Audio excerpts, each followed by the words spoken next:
Eh, Assalamualaikum warahmatullahi wabarakatuh. Selamat sore Bu Fatra. Apakah Ibu Fatra punya waktu luang hari ini? Alhamdulillah, sore Bu, kabar saya baik. Alhamdulillah saya juga memiliki waktu luang. Bagaimana kabarnya Ibu Deis? Alhamdulillah saya juga baik Bu. Mohon maaf Bu jika saya mengganggu waktu luangnya. Tidak apa-apa Bu. Jadi begini Bu, maksud saya ini untuk berbagi masalah yang sementara saya hadapi. Apa Ibu bisa membantu saya? Insya Allah bisa Bu. Kira-kira apa yang bisa saya bantu untuk Ibu Deis? Eh, Sebenarnya begini Bu, saya ingin mendapatkan solusi atau pemecahan masalah, Bu.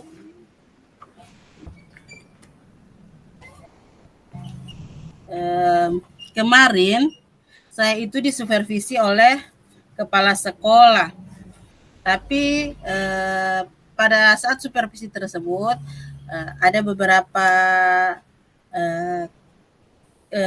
catatan yang diberikan oleh kepala sekolah terhadap saya, di mana pada RPP pembelajaran saya itu saya belum sepenuhnya menuangkan tentang pembelajaran berdiferensiasi.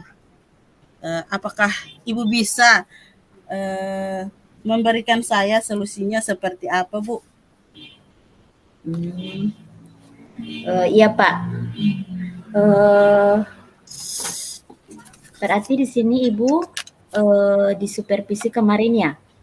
Iya Bu, saya disupervisinya kemarin. Itu penyusunan RPP yang berdiferensiasi.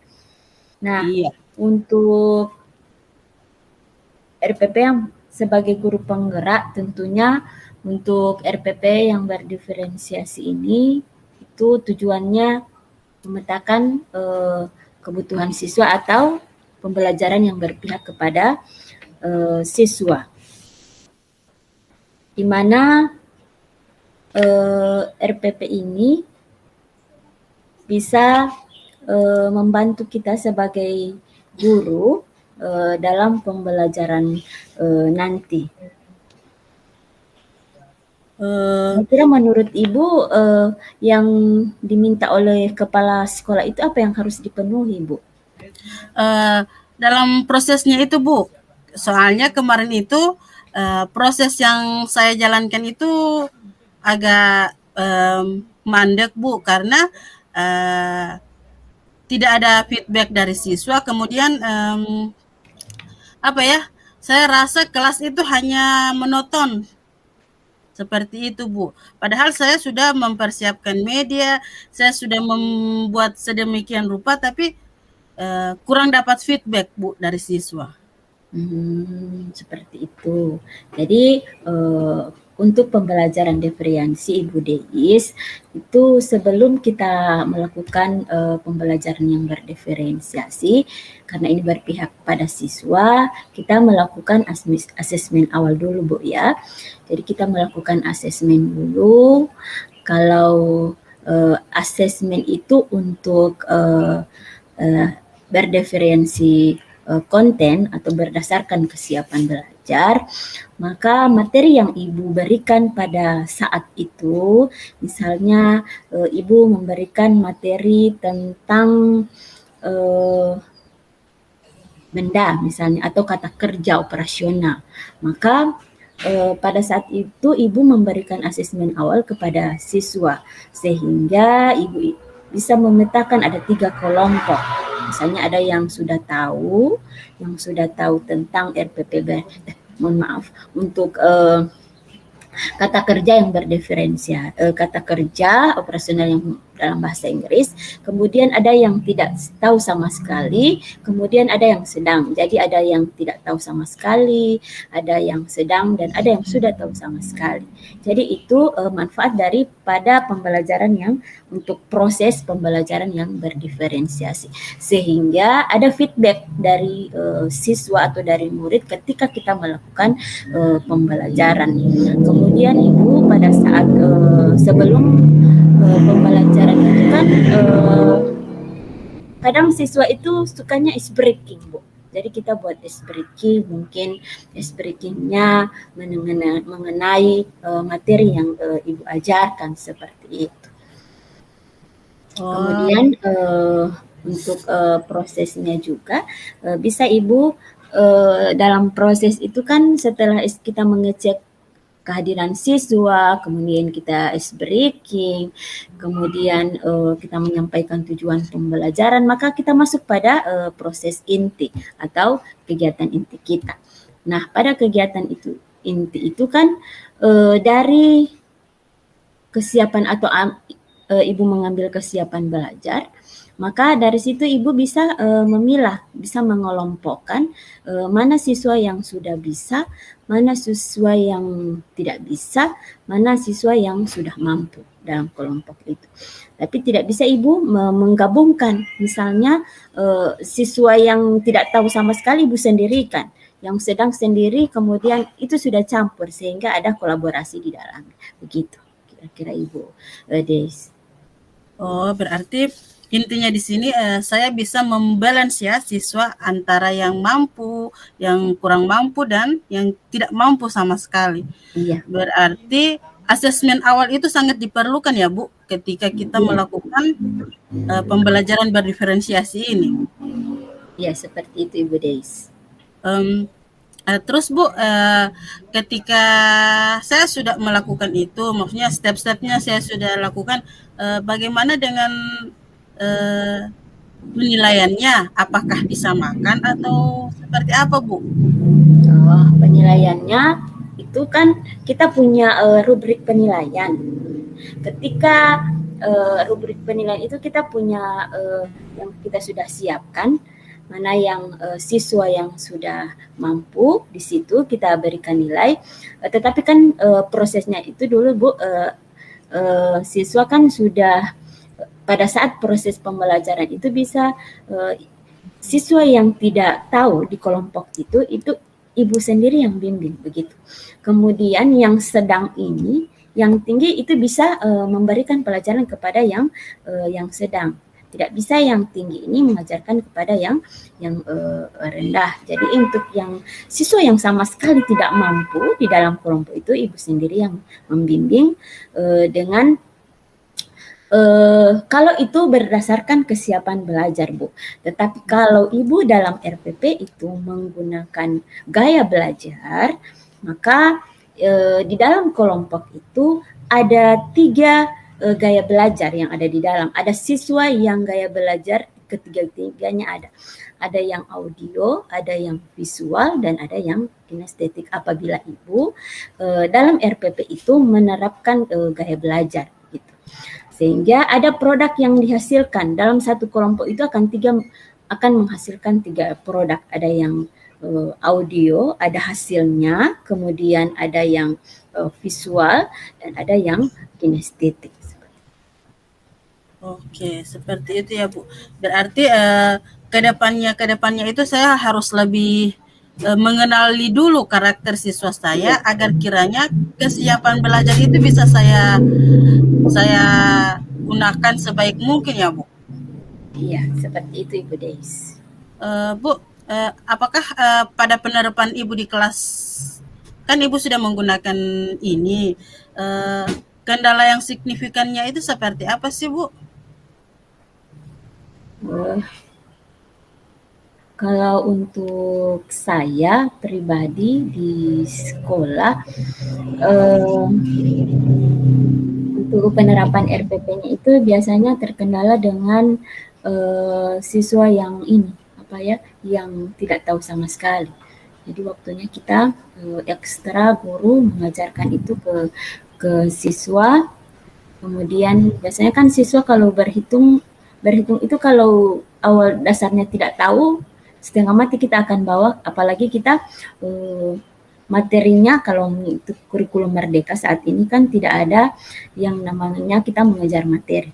Jadi gimana anak memahamkan dulu anak-anak tentang pembelajaran yang kita berikan saat itu. Jadi kenapa ada kesiapan belajar, diferensi konten sehingga kita bisa membelajarkan itu sesuai kebutuhan anak. Kita tidak bisa memaksanakan anak yang tidak tahu penjumlahan atau yang tidak ada kali-kali itu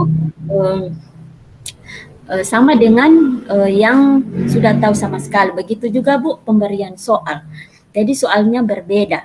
Kalau misalnya kita memetakan sesuai kesiapan belajar, sesuai materi, maka soal yang kita berikan tidak sama. Jadi yang soal yang pengetahuannya dia belum tahu sama sekali tentang perkalian, itu soalnya beda dengan yang sudah tahu sedikit dengan yang sudah tahu, seperti itu. Jadi beda soalnya sehingga pada saat mereka di dalam kelompok soalnya itu mereka berbeda-beda. Oke, sepertinya saya sudah mulai bisa mengambil pembelajaran ini yang seperti Ibu berikan, seperti step-stepnya. Insya Allah ke depannya saya lebih bisa lagi untuk lebih banyak mengambil referensi lain untuk memperbanyak pengetahuan saya harus banyak melihat referensi-referensi dari YouTube, dari media-media yang lain. Terima kasih Bu Fatra atas penjelasan yang diberikan kepada saya. Dan saya mohon maaf sudah mengganggu waktu luang Ibu. Tidak apa-apa Bu. Oke, terima kasih Bu atas penyampaiannya. Ya, terima kasih juga Bu. Kalau ada yang kurang dari saya, tolong dimaafkan. Tapi untuk pembelajaran itu, proses pembelajarannya itu Bu, lebih baiknya itu kita banyak menggunakan media pembelajaran. Anak-anak itu akan sangat begitu tertarik dalam proses pembelajaran. Dari saya. Oke, siap Bu. Berarti media itu sangat membantu kita dalam proses pembelajaran. Oke, terima kasih Bu Fatra. Ya, sama-sama Bu. Assalamualaikum Ibu Deis, mohon maaf sudah mengganggu. Waalaikumsalam Ibu Fatrawati. Alhamdulillah tidak mengganggu Bu. Ada yang bisa saya bantu? Ya, begini Bu, kan kita sama-sama ini calon guru penggerak Bu. Saya itu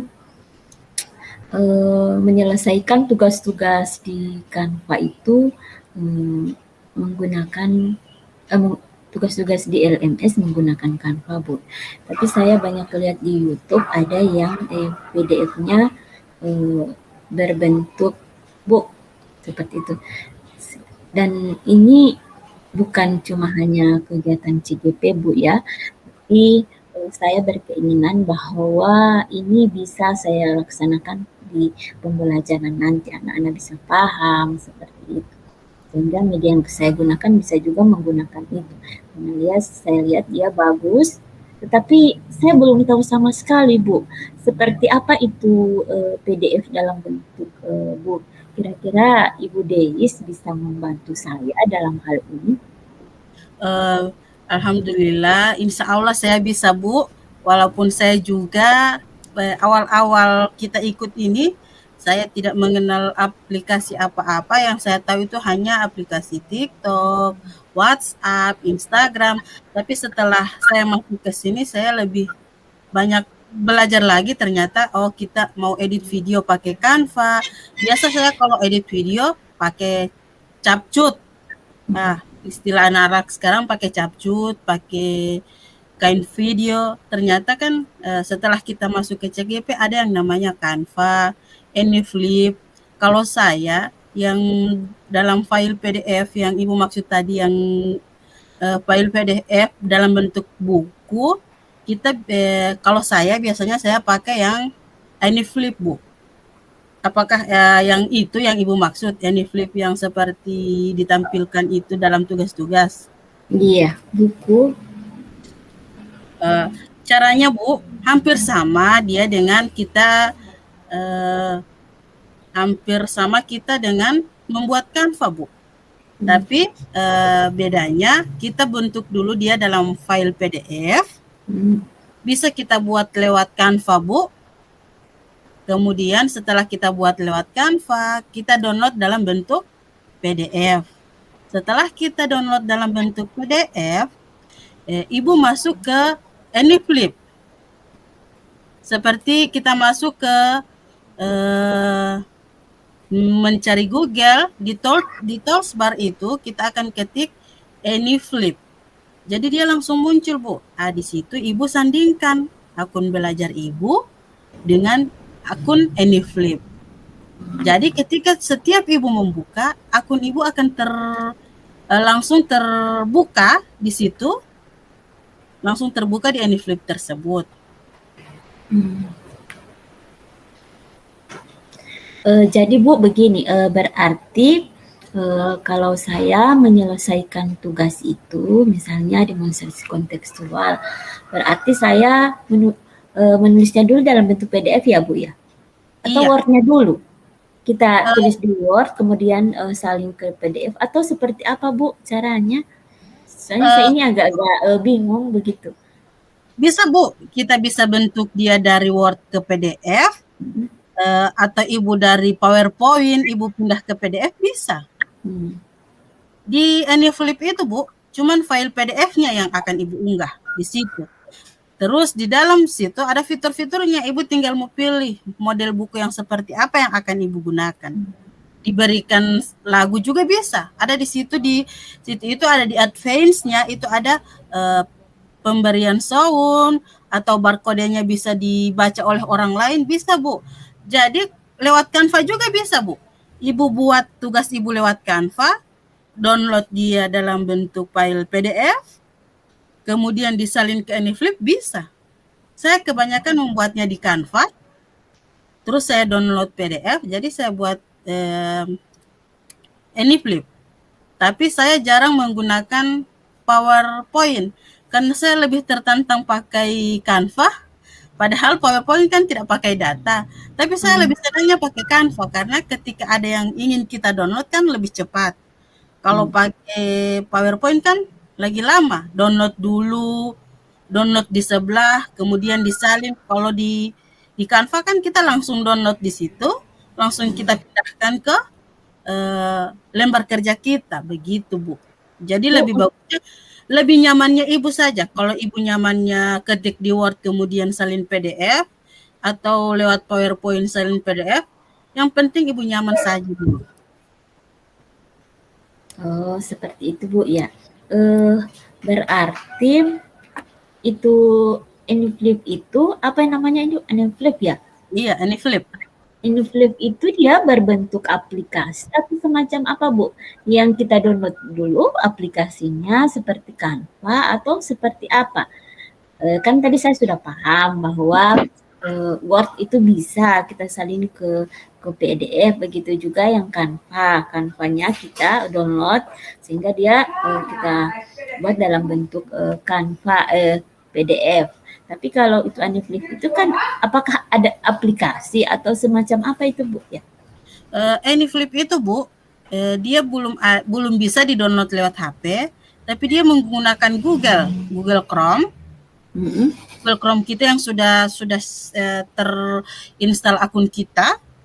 Jadi ketika kita membuka itu AnyFlip, kita tinggal menghubungkan dengan akun kita, maka ketika kita sudah menghubungkan itu, mau kapan saja kita buka, Bu, dia akan langsung terbuka.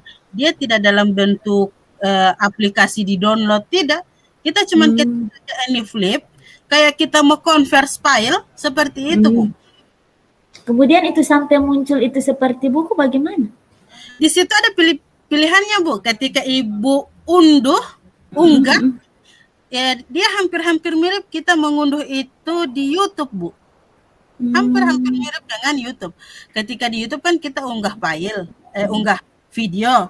Di situ kita unggah file PDF yang kita unggah. Di situ ketika Ibu mengunggah itu, eh, eh, akan akan muncul dengan pas itu hasil unggahan Ibu sudah muncul di layar, akan muncul tampilan di situ. Mau dikasih tampilan seperti apa, mau bukunya memanjang, melintang, Hmm. dikasih warna, akan muncul di situ berbagai macam eh,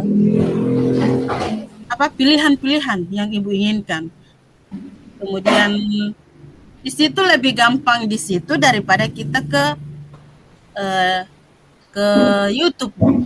Kalau YouTube kan Hmm. agak lama, kalau di situ cepat. Biar YouTube video bisa, Bu? Video? bisa. Hmm. Video tidak bisa, nanti disalin ke PDF dulu, Bu. Videonya? Iya. Di Hmm. kalau video kan kita kita kita kita buka itu hanya untuk PDF, Bu, kayaknya. Uniflip itu karena selama ini saya kalau mau unggah itu saya unggah dulu ke PDF, tidak pernah saya unggah videonya ke situ karena backsound-nya sendiri. Ya hampir-hampir mirip dengan PowerPoint, Bu. Tapi itu yang kalau PowerPoint kan sudah bawaan di laptop. Kalau itu kan tidak online, Bu. Jadi seperti Apalagi yang Ibu ingin tanyakan? Apakah itu. ke depannya Ibu akan menggunakan itu atau seperti apa? Ya, karena biasanya Bu, saya itu Canva pun saya tidak terlalu lancar Bu ya, karena eh, entah kenapa di laptopnya saya itu kanvanya tidak bersuara, nanti mau ditempel, mau rekam, baru itu mau tempel, entah karena pengaruh laptop saya yang bukan yang masa kini, yang jadul atau seperti apa. Sehingga saya itu kadang melihat hasil video teman yang di Canva itu yang ada musik-musiknya itu, saya merasa ala gagah sekali dia punya, saya punya tidak. Sehingga saya lihat mungkin lebih baiknya juga saya harus banyak belajar juga tentang yang seperti Ibu sampaikan tadi, PDF dalam bentuk book. Itu saya lihat luar biasa bagusnya, sehingga tugas-tugas yang tidak dalam bentuk video saya bisa buat di dalam bentuk seperti itu. Untuk apa yang Ibu sampaikan tadi insya Allah bisa bermanfaat dan akan semua tugas yang ada di CPKP itu akan yang lainnya yang bisa saya buat dalam bentuk PDF book itu akan saya buat. Terima kasih Ibu Deis karena sudah membantu saya pada sore hari ini. Terima kasih banyak sudah, maaf sudah mengganggu Bu. Terima kasih. Dan saya assalamualaikum warahmatullahi wabarakatuh. Saya permisi Bu. Iya, sama-sama, Bu.